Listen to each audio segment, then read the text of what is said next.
Hello and welcome back to my YouTube channel education journey. Friends, ये है एक mock paper for MP hospital assistant 2026 के लिए। ठीक है, इसमें मैंने जीके के क्वेश्चन इन्वॉल्व नहीं किया हूँ। यहाँ केवल आपको साइंस से रिलेटेड क्वेश्चंस मिलेंगे और जिस तरह से पेपर हमारा हॉस्पिटल से रिलेटेड है तो बायो के क्वेश्चंस काफ़ी इंपॉर्टेंट होने वाले हैं। ठीक है, जो कि रिपीटेडली ऐसे एग्जाम्स में अक्सर पूछे जाते हैं। ठीक है, so without waste of time हम स्टार्ट करते हैं आज का लेक्चर। तो हम स्टार्ट करते हैं कहाँ से? बायोलॉजी से। यहाँ पर हमने जो टॉपिक कवर किए हैं वो सेल से, ठीक है, अंगतंत्र, ठीक है, मानव शरीर, क्रिया, विकास, विज्ञान, ग्रंथिया, पोषक तत्व और रोगों से संबंधित कुछ 15 हमने यहाँ पे क्वेश्चंस इन्वॉल्व किए हैं। राइट, तो स्टार्ट करते हैं क्वेश्चन नंबर 1 से। कोशिका यानी सेल का पावर हाउस किसे कहते हैं? तो देखो यार, एक हमारी सेल होती है, ठीक है,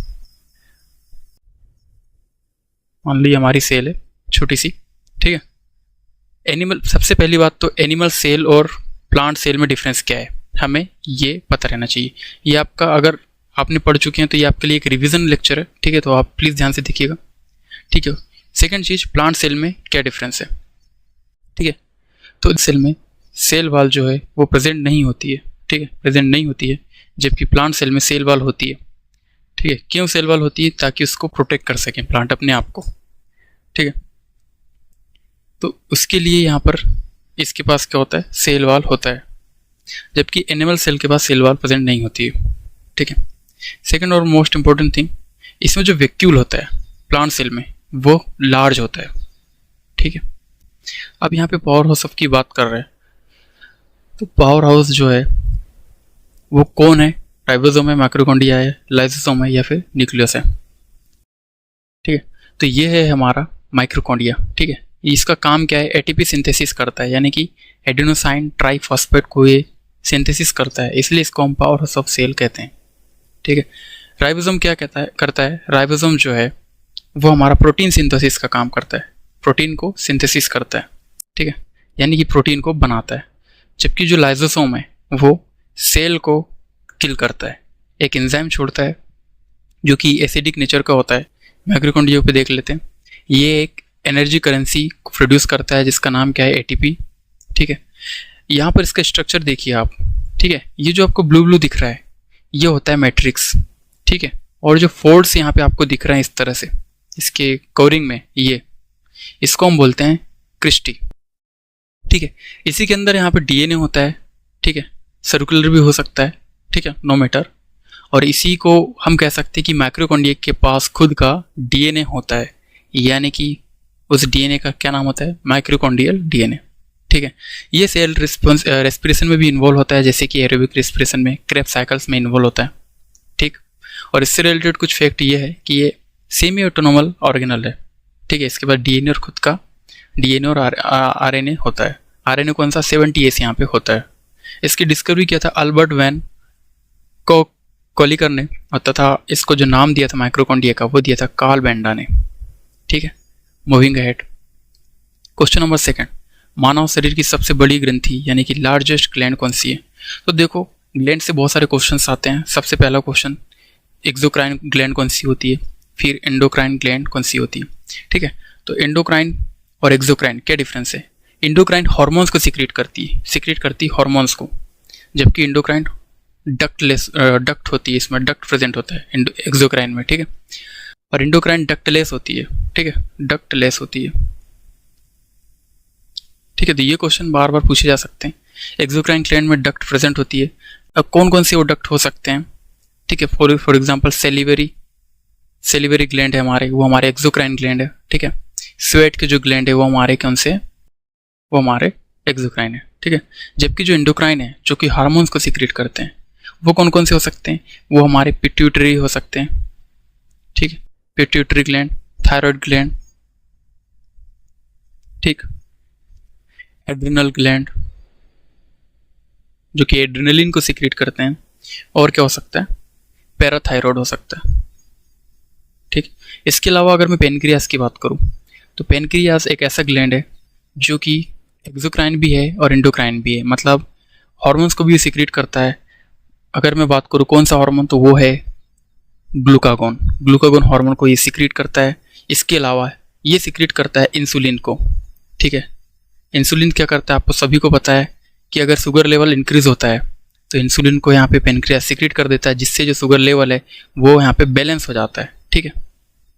तो शुगर लेवल को बैलेंस करने के लिए यहाँ पे इंसुलिन को सिक्रीट करता है, ठीक है। तो पेनक्रियास हमें समझ में आ गया, ये दोनों है एक्सोक्राइन एंडोक्राइन, ठीक। और यहाँ लार्जेस्ट ग्लैंड की अगर मैं बात करूँ तो वो कौन सा है हमारा, वो है हमारा लीवर, ठीक है। लीवर जो कि क्या सिक्रीट करता है, बाइल जूस को यहाँ पे सिक्रीट करने वाला है, ठीक है। बाइल जूस को सिक्रीट करता है। स्प्लीन, इसको हम बोलते हैं आरबीसी का ग्रेवयार्ड, ठीक है। ग्रेवयार्ड क्यों, क्योंकि यहाँ पे जब 120 डेज बाद आरबीसी जो है जब वो डाई करती है, ठीक है, वो सेल सब मर जाती है, तो वो कहाँ पे आके उसकी कब्र बनती है, इसमें स्प्लीन में, ठीक है, प्लीहा में, ठीक है। चलिए आगे बढ़ते हैं। थायराइड तो आपको सभी को पता है गले में होता है ना। चलिए देखते हैं लीवर पर एक नज़र। ये आपको लीवर दिखाई दे रहा है। एक एडल्ट की अगर मैं बात करूं, ठीक है, नॉर्मल एडल्ट की बात करूं, तो उसकी लीवर का जो वेट है वो कम से कम 1.5 से लेके 1.2 से लेके 1.5 kg तक ये हो सकता है, ठीक है। नॉर्मल एडल्ट्स की अगर मैं बात करूं तो, ठीक है। ये जो आपको नॉर्मल जो लीवर दिख रहा है ये एक अच्छा हेल्दी, हम कह सकते हैं हेल्दी लीवर है यहाँ पे, ठीक है। एक्सोक्राइन ग्लैंड है ये। बाइल जिसको सिक्रीट करता है जो कि गाल ब्लेडर में यहाँ पे ये जमा होता है, ठीक है। गाल ब्लेडर पेनक्रियास के पास में ही छोटा सा एक स्ट्रक्चर होता है जिसके पास ये जमा होता है। इसके पास एक कैपेबिलिटी है रीजनरेशन की। इसका मतलब ये है कि अगर मैं इस यकृत को, इस लीवर को यहाँ से इतना काट दूँ, या मान लो यहाँ पे गोली लगी है, ठीक है, यहाँ पे गोली लगी और इतना पार्ट खराब हो गया, छेद हो गया, तो ये लीवर खुद को ठीक कर सकता है। इसकी सेल्स यहाँ पर ये वापस ये डेवलप हो जाएगी, ठीक है। ये क्या करता है और काम, ये करता है डिटॉक्सिफिकेशन का काम। डिटॉक्सिफिकेशन, ये डिटॉक्सिफाई करता है किसको, टॉक्सिन्स को जो हमारे शरीर में जो है प्रेजेंट होते हैं, ठीक है। यूरिया साइकिल में ये बहुत बड़ा इंपॉर्टेंट रोल यहाँ पे निभाता है, तभी इसलिए इसको ये डिटॉक्सिफाई करता है, ठीक है। चलिए आगे बढ़ते हैं। रक्त का लाल रंग किसके कारण होता है, ठीक है। जो ब्लड होता है हमारा वो रेड इन कलर होता है। क्यों होता है वो रेड इन कलर, ठीक है, उसमें आखिर क्या प्रेजेंट होता है। तो देखो प्लेटलेट्स जो है वो रक्त को थक्का जब जमता है तो उसमें प्लेटलेट्स के कारण ये होता है, ठीक है। प्लाज्मा आपको सभी को पता है, जो फ्लूइड्स होता है, फ्लूइड मतलब अगर इसमें से हम कुछ चीज़ें निकाल देंगे, ब्लड के पार्ट में से हम उसका जो कंपोजिशन अगर देखेंगे किस किस चीज़ से वो मिलके बना है, ठीक है, जिसमें प्रोटीन भी होता है, कार्बोहाइड्रेट भी होता है, ठीक है। जो लिक्विफाई चीज़ होती है आरबीसी को निकालने के बाद में, ठीक है, वो हमारा प्लाज्मा होता है। आरबीसी को छोड़ के, डब्ल्यूबीसी को छोड़ के जो होता है वो हमारा प्लाज्मा कहलाता है, ठीक है। हीमोग्लोबिन वो एक ऐसी चीज़ है जो ब्लड के अंदर होता है और इसी के कारण ब्लड हमारा रेड कलर का दिखता है, ठीक है। ये क्या करता है, इसका काम क्या है, ये एक्चुअल में ऑक्सीजनेटेड ब्लड जो है, ऑक्सीजनेटेड जो ब्लड है, ऑक्सीजन मतलब जिसमें होता है ऑक्सीजन को यहाँ पे कैप्चर करने में हेल्प करता है, किसके साथ में, ब्लड के साथ में, और ये कैरी करता है ऑक्सीजन को और ब्लड के साथ में सारे शरीर में इसको ले जाता है, ठीक है। डब्ल्यू से आपको पता है ये श्वेत रक्त कणिका है, ठीक है, मतलब ये हमारे इम्यून सिस्टम को के लिए जिम्मेदार है, इम्यून सिस्टम, ठीक है। चलिए आगे बढ़ते हैं। इंसुलिन का स्त्राव किस ग्रंथि से होता है, तो इंसुलिन को कौन सिक्रीट करता है, हमने भी देखा, वो हमारा पेनक्रियाज है, सिक्रीट करता है, ठीक है। अच्छा, इससे एक और मुझे फैक्ट याद आया, ठीक है। क्वेश्चन ऐसा भी आ सकता है आपको कि सबसे बड़ी एंडोक्राइन, लिख देता हूं मैं, सबसे बड़ी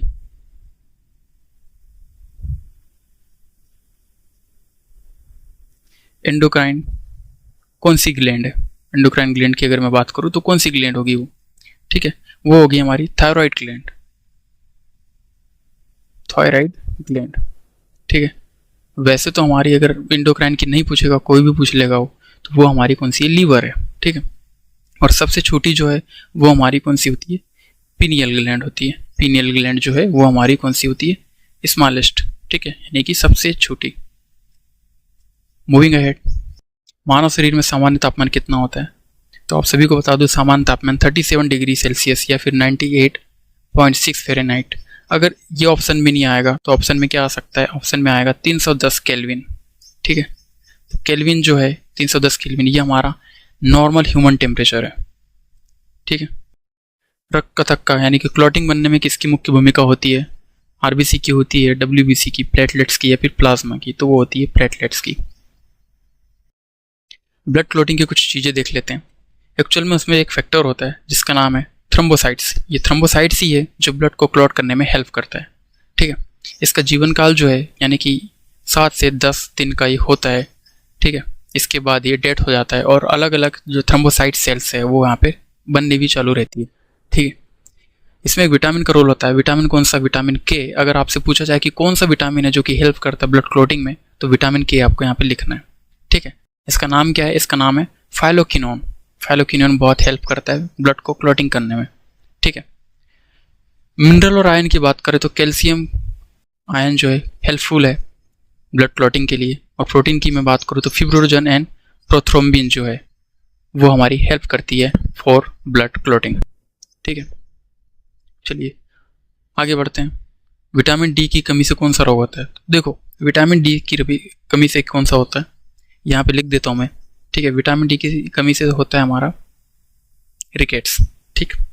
इसका भी होता है विटामिन सी की कमी से, बी की कमी से, B for berry, B for vitamin B, ठीक है। एनीमिया विटामिन ए, ठीक है।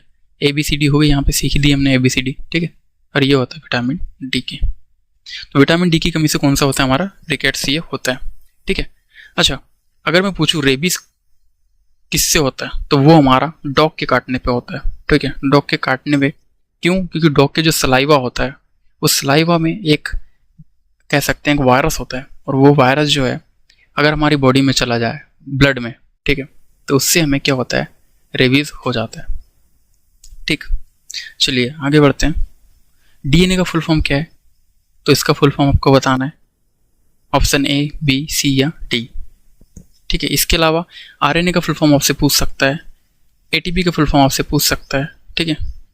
एडीपी का फुल फॉर्म आपसे पूछ सकता है। डीएनए का फुल फॉर्म क्या है? डीएनए का फुल फॉर्म है deoxy ribo nucleic acid, deoxy, ठीक है। जबकि आरएनए की बात करूं मैं तो वो राइबो न्यूक्लिक एसिड है, ठीक है। Ribo nucleic acid.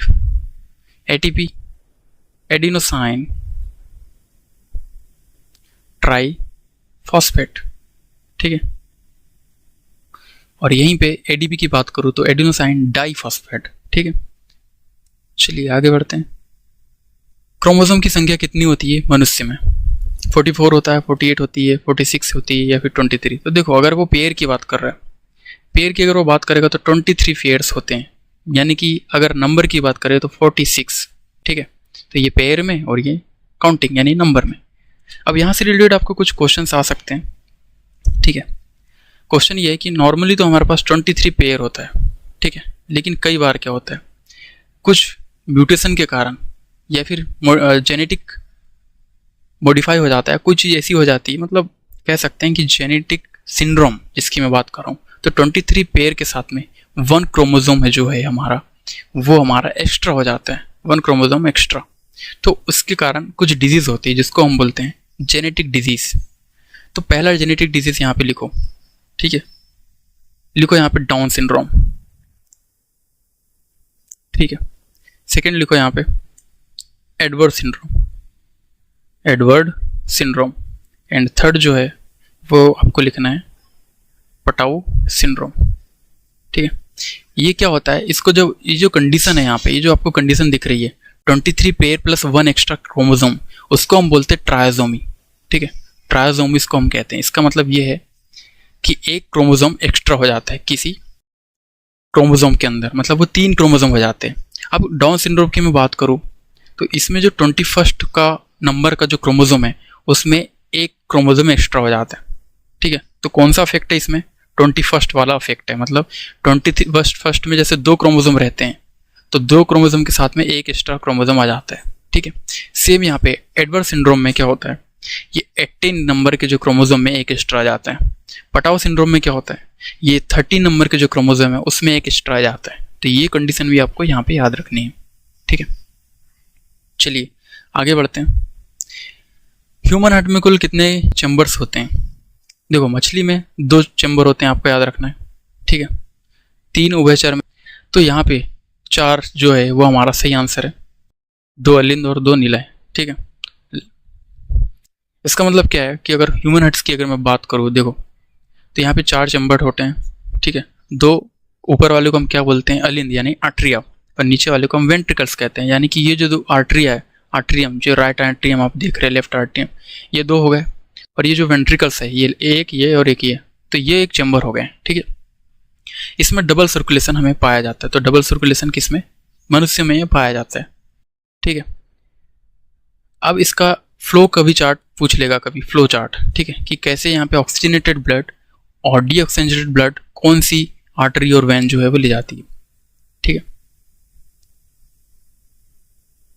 तो आपको ये जो ब्लू वाला पार्ट दिख रहा है ना पूरा, ये ब्लू वाला जो पार्ट है वो लंग्स की ओर जा रहा है, ठीक है।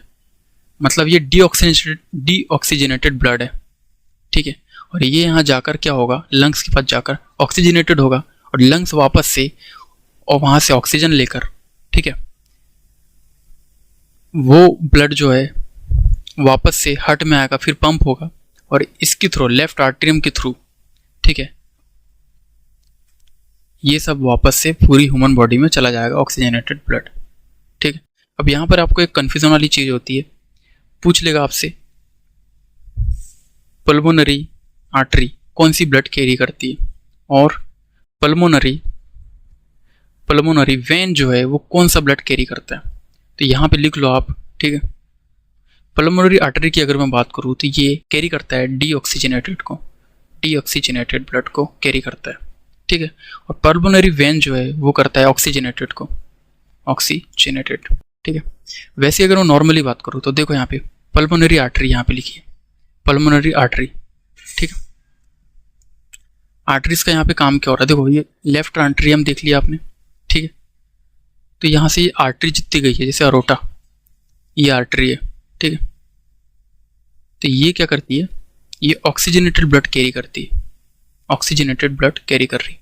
लेकिन पल्मोनरी आर्टरी ऐसी है जो डीऑक्सीजनेटेड ब्लड को कैरी कर रही है, ठीक है। और वहीं मैं अगर बात करूँ वेन क्या कर रही है, वेन क्या कर रही है, डीऑक्सीजनेटेड को कैरी करती है, डीऑक्सीजनेटेड को कैरी करती है, ठीक है। लेकिन पल्मोनरी वेन क्या कर रही है, ये ऑक्सीजनेटेड को कैरी कर रही है। बस यही फर्क है, इसलिए यहीं से क्वेश्चन हमारा बन जाता है, ठीक है। मानव शरीर की सबसे लंबी हड्डी कौन सी है, ठीक है। टिबिया है, रेडियस अल्ना है, फीमर है, या फिर ह्यूमरस, ठीक है। तो वो हमारी फीमर है, जिसको हम बोलते हैं जांघ की हड्डी, ठीक है। और सबसे छोटी की अगर मैं बात करूँ, सबसे छोटी की अगर मैं बात करूँ कौन सी हड्डी है, तो वो हमारी स्टिपीज है, ठीक, जो कि हमारे कान में होती है। लाल रक्त कणिकाओं का निर्माण कहाँ होता है, ठीक है। आरबीसी का निर्माण कहाँ पे होता है, हमें बताना है। लीवर में होता है क्या, किडनी में होता है, स्प्लीन में होता है, या फिर बोन मेरो, वो होता है बोन मेरो में, ठीक है।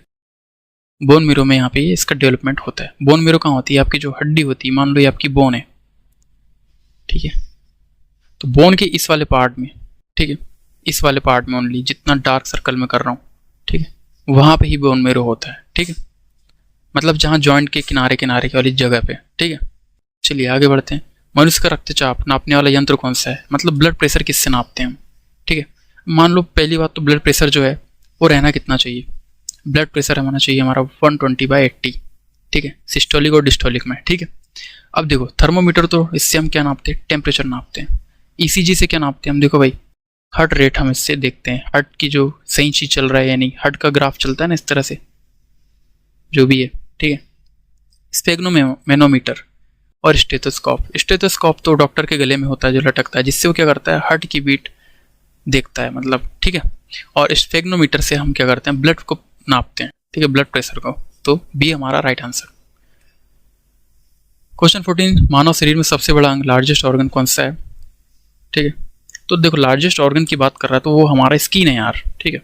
अगर वो ग्लैंड की बात करेगा, ठीक है, लार्जेस्ट ग्लैंड की बात करेगा, जैसे पिछली बार ये क्वेश्चन आया था तो हमने क्या टिक किया था, लीवर को टिक किया था, ठीक है। लेकिन यहाँ पर स्किन को अगर हम देखें तो ओवरऑल प्रोटेक्शन हमें यहाँ प्रोवाइड कर रहा है, तो सबसे बड़ा ऑर्गन कौन है यहाँ पे, स्किन है। यूनिवर्सल डोनर कौन है, ठीक है। तो यूनिवर्सल डोनर है ओ ग्रुप, ठीक है। यूनिवर्सल रिसीवर कौन है, तो वो है एबी ब्लड ग्रुप, ठीक है, एबी ब्लड ग्रुप, ठीक। चलिए आगे बढ़ते हैं, केमिस्ट्री पे आते हैं। केमिस्ट्री के हमने 10 क्वेश्चंस यहाँ पे लिए हुए हैं, ठीक है, जिसके अंतर्गत हमने कुछ रासायनिक सूत्र है, अभिक्रिया है, गैस घटक है, ठीक है, और एसिड बेस से रिलेटेड कुछ क्वेश्चन है। और मूविंग एड, प्योर जल का रासायनिक सूत्र क्या है? सबसे इजी क्वेश्चन, वाटर का फॉर्मूला यहाँ पे पूछ रहा है, ये है वाटर का फॉर्मूला। ठीक है, चलिए आगे बढ़ते हैं। पीएच का मान ठीक 7 होने पर विलय जो यानी कि सॉल्यूशन जो है वो हमारा कौन सा है? पीएच का मान 7 होने पर सॉल्यूशन कैसा होता है? सॉल्यूशन देखो 7 जो है वो हमारा न्यूट्रल होता है। पीएच अगर न्यूट्रल है, ठीक है, पीएच मतलब न्यूट्रल, मतलब ये न्यूट्रल, ना ये एसिड होगा ना बेस होगा। अब इधर अगर हम जाएंगे यानी कि 1 2 3 4 इधर आएंगे, ठीक है, इधर जाएंगे तो ये हमारा एसिडिक होगा, और 7 से जो बड़ा है, ठीक है, वो हमारा क्या हो जाता है? बेसिक हो जाता है। ठीक, तो यहाँ पर ये क्या है? ये हमारा उदासीन है यानी न्यूट्रल है, तो option C is the right answer. चलिए आगे बढ़ते हैं। पीएच स्केल का कॉन्सेप्ट ये देख लो एक बार, ठीक है, इसका रेंज 0 से 14 के बीच में होता है। 7 जो है हमारा वो हमारा न्यूट्रल होता है, जिसका जो वाटर देख लिए आप, वाटर हमारा क्या है? न्यूट्रल है। ठीक है, टोमेटो का पीएच जो है वो हमारा 4 है। ठीक, ऑरेंज जूस का जो है वो हमारा 3 है। क्यों? क्योंकि ये एसिडिक नेचर होते हैं, इसमें साइट्रिक एसिड, ऑक्जेलिक एसिड, इस तरह से जो एसिड्स है वो यहाँ पे पाए जाते हैं। ठीक है, जबकि ये देखो इधर इधर सब एल्कालीन है। जैसे मिल्क की अगर मैं बात करूँ तो वो भी एल्कालीन है, सी वाटर की मैं बात करूँ खारा है। ठीक है, हमारा जो गैस्ट्रिक जूस है उसमें जो HCl होता है, मतलब जो पेट में हमारा जो अमाशय है, ठीक है, स्टमक है, तो अमाशय में जो पीएच होता है हमारा, ठीक है, एसिड में HCl का जो पीएच है वो कितना होता है हमारा? उसका जो पीएच होता है 1.5 से लेके 2 तक। ठीक है, पीएच का फुल फॉर्म क्या होता है? Power of hydrogen. ठीक है, चलिए आगे बढ़ते हैं। साधारण खाने के नमक यानी कॉमन साल्ट, कॉमन साल्ट की बात कर रहा है, इसका फॉर्मूला पूछ रहा है। कॉमन साल्ट का फॉर्मूला नहीं पता तुम्हें? है क्या कर रहे हो तुम? ये है फॉर्मूला इसका। अच्छा, अब यहाँ पे बहुत सारे फॉर्मूलास आपसे पूछा जा सकता है। सबसे पहले आपसे पूछ लेगा किसका फॉर्मूला? बेकिंग सोडा का फॉर्मूला। बेकिंग सोडा का फॉर्मूला कौन सा है? ठीक है, तो बेकिंग सोडा को हम क्या बोलते हैं? हम इसको बोलते हैं सोडियम बाइकार्बोनेट। क्या बोलते हैं? Sodium bicarbonate. ठीक है, सोडियम बाइकार्बोनेट का फॉर्मूला क्या होता है? वो होता है NaHCO3। ठीक है, सोडियम बाइकार्बोनेट। ठीक है, इसके अलावा हमसे पूछ सकता है कॉस्टिक सोडा का फॉर्मूला बताओ। कॉस्टिक सोडा जो है उसको हम क्या बोलते हैं? ठीक है, कॉस्टिक सोडा जो है उसका जो फॉर्मूला होता है वो होता है हमारा सोडियम हाइड्रोक्साइड। ठीक है, NaOH इसका फॉर्मूला होता है। ठीक है, इसके अलावा आ जाओ वॉशिंग सोडा पे आ जाओ। ठीक है, वॉशिंग सोडा पे आ जाओ। वॉशिंग सोडा इसका फॉर्मूला क्या होता है?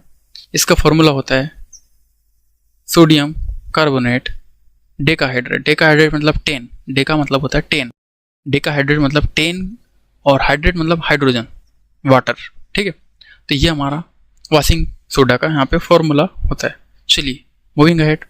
O2 की परमाणु संख्या यानी एटॉमिक नंबर पूछ रहे हैं, तो ऑक्सीजन की देखो, ऑक्सीजन की 8 होती है। LPG में मुख्य रासायनिक घटक कौन कौन सी होती है? मीथेन गैस होता है, उसमें इथेन होता है या इथाइलिन होता है या फिर प्रोपेन या ब्यूटेन होता है, तो उसमें होता है propane and butane. Moving ahead. आवर्ती सारणी यानी कि हमारा जो पीरियोडिक टेबल है, पीरियोडिक टेबल में सबसे लाइटेस्ट गैस कौन सी होती है? तो पीरियोडिक टेबल सबसे पहले आपको कुछ फीचर्स आपको याद रखने, जो इसका अलाइनमेंट है, ठीक है, मतलब जिसको अरेंज की है, तो सबसे पहले जो अरेंज की है वो सबसे लाइटेस्ट है, और सबसे जो बाद में है वो हमारा हेवीएस्ट है। ठीक है, हैवी वेट के। तो सबसे पहले हमारा कौन सा आता है? सबसे पहले पीरियोडिक टेबल में हाइड्रोजन आता है या हीलियम आता है? तो हाइड्रोजन आता है, तो सबसे लाइटेस्ट कौन है? हाइड्रोजन। Moving ahead. एसिड का स्वाद कैसा होता है? मीठा होता है कि नहीं? बिटर होता है कि नहीं? बिटर किसका होता है? बिटर बेस का होता है। बेस मतलब क्षार। ठीक, चलिए आगे बढ़ते हैं। कौन सी धातु जो है मेटल्स की मुख्य भौतिक विशेषता है? क्या उनकी विशेषता है विद्युत का कुचालक होना, या फिर ब्रिटल होना, या फिर लस्टरस होना, या फिर नन ऑफ दिस? तो सबसे बड़ी यानी कि मुख्य भौतिक विशेषता पूछ रहे हैं, तो सबसे पहली बात, कोई भी मेटल हो वो बिजली के यानी विद्युत के सुचालक होते हैं।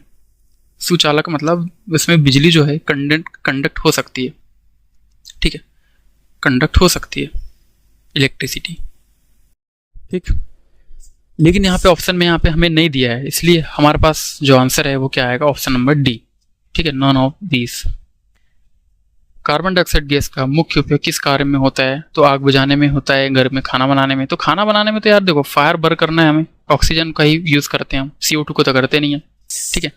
दवाई बनाने में तो करते नहीं हम, ठीक है। हम करते हैं आग बुझाने में, फायर एक्सटिंग्विशन में CO2 का हम यहाँ पे यूज़ करते हैं।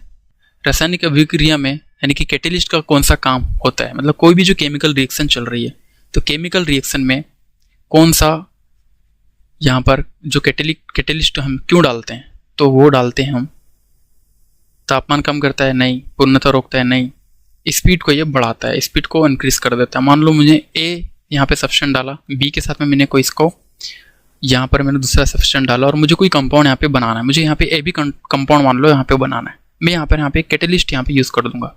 ये जो कैटेलिस्ट है वो एक्टिविटी को, रेट ऑफ एक्टिविटी को यहाँ पे इंक्रीज कर देगा।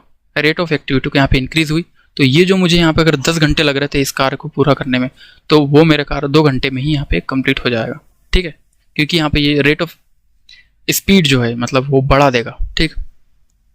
हॉस्पिटल और नर्सिंग बेसिक से कुछ बातें यहाँ पे आती है क्योंकि ये पेपर MP हॉस्पिटल असिस्टेंट का है, तो इससे रिलेटेड चीज़ें हमें यहाँ पे आना चाहिए, ठीक है। चलिए आगे बढ़ते हैं। तो इन्फेक्शन कंट्रोल करने के लिए सबसे अच्छा या असरदार उपाय कौन सा है? तो पहला ऑप्शन क्या है? हमेशा सर्जिकल मास्क पहनना, रोगी को तेज एंटीबायोटिक दवा देना, नियमित व सही तरीके से हाथ धोना है, या फिर वार्डों में अनावश्यक तरीके से इंजेक्शन लगाना। तो ये गलत है, ठीक है। ऐसा में हमें कुछ नहीं करना। एंटीबायोटिक क्यों देना हमें जब मुझे उससे कुछ हो ही नहीं है, ठीक है। तो सबसे पहले जो हमें बात ध्यान रखनी चाहिए कि कोई भी पर्सन है तो उससे कोई बीमारी कैसी फैलती है? तो हाथ के जरिए फैलती है, हैंड, क्योंकि उसके हाथ वहाँ पे कंटेमिनेट हो जाते हैं और वो अगर कहीं दूसरी चीज़ों को छूता है तो वो भी वहाँ पे कंटेमिनेट चीज़ें होने लगती है, ठीक है। तो इसलिए हैंड जो है हाइजीन हमें अच्छे से ध्यान रखना है। आपने कई बार डॉक्टर के पास गए होंगे तो डॉक्टर अगर आपको बुखार है तो आपको हाथ पकड़ के चेक करेगा, उसके बाद वो सैनिटाइजर का यूज़ करता है हैंड को वॉश करने में, ठीक है। तो हैंड सैनिटाइजेशन जो है हमें यहाँ पे हमारा यहाँ पे राइट आंसर होगा, ठीक है। तो हमें 40 से 60 सेकंड तक इसको धोना चाहिए, तभी सारे बैक्टीरिया जो उसमें वो मर जाएंगे, ठीक है। अल्कोहल सैनिटाइजर हैंड रब लगाने पर कम से कम 20 से 30 सेकंड हमें यहाँ पर देना चाहिए, ठीक है।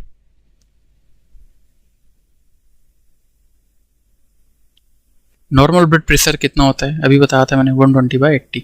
चलिए आगे बढ़ते हैं। रोगी के शरीर का सटीक तापमान मापने के लिए प्रयुक्त मुख्य उपकरण कौन सा है?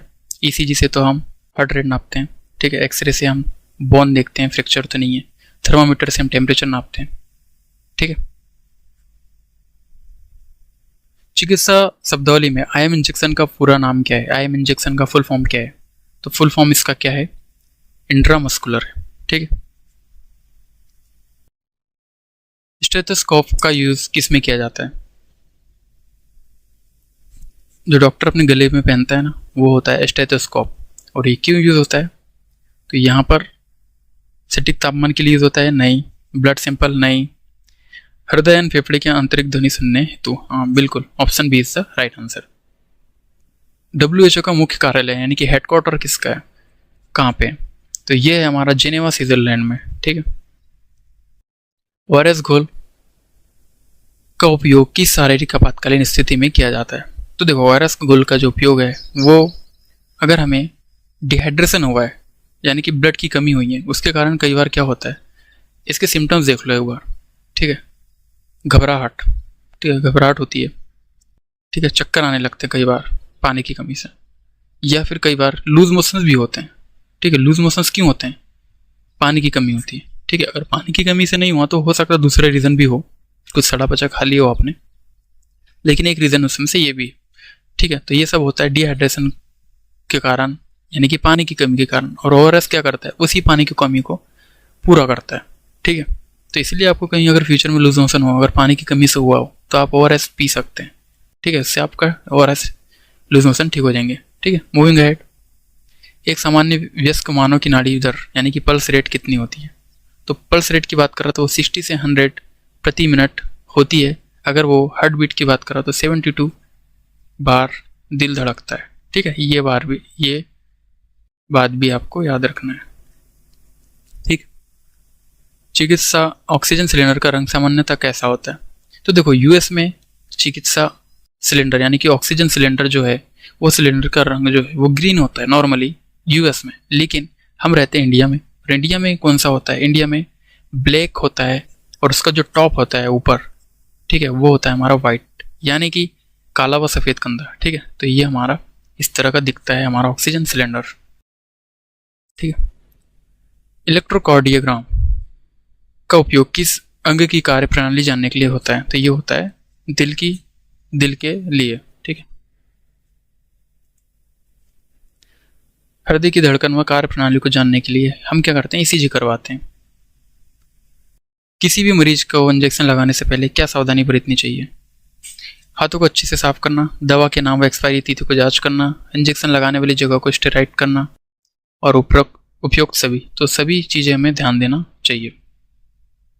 रोगी को व्यक्तिगत यानी गोपनीयता कॉन्फिडेंशियली बनाए रखना किसका मुख्य करते हुए?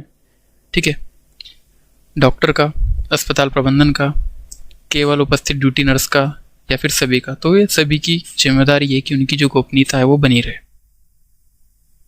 चिकित्सा शब्दावली में आईवी का पूर्ण रूप यानी कि क्या है? तो इसका जो ये है वो है इंट्रावेनस। इंट्रावेनस का मतलब है सीधे नस में ड्रिप देना।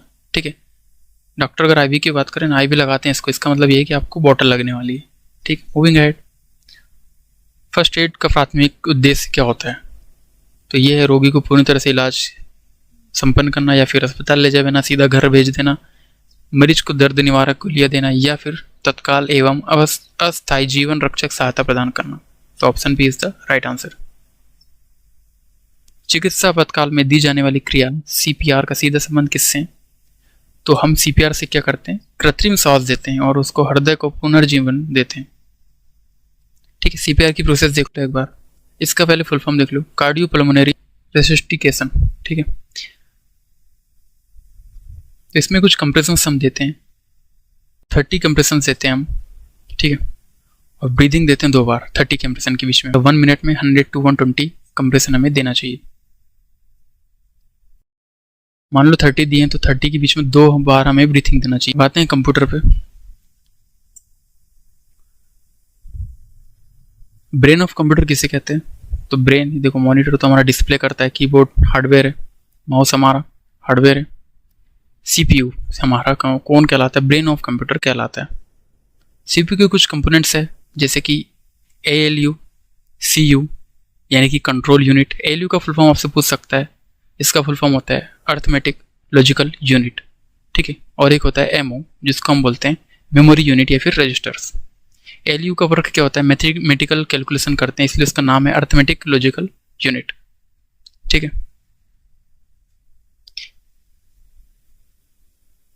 सिस्टम ट्रैफिक यानी कि पूरे डेटा प्रवाह को कौन नियंत्रण करता है? वो हमारा करता है कंट्रोल यूनिट यानी कि सीयू। कैसे मेमोरी क्या होती है? कैसे मेमोरी हमारी जो है वो परमानेंट नहीं होती है, ठीक है, अस्थायी होती है, टेम्परेरी मेमोरी होती है। ठीक है, और ये जो है रैम की स्पीड बीच स्पीड गैप को खत्म करने के लिए कैश मेमोरी का उपयोग किया जाता है। ठीक,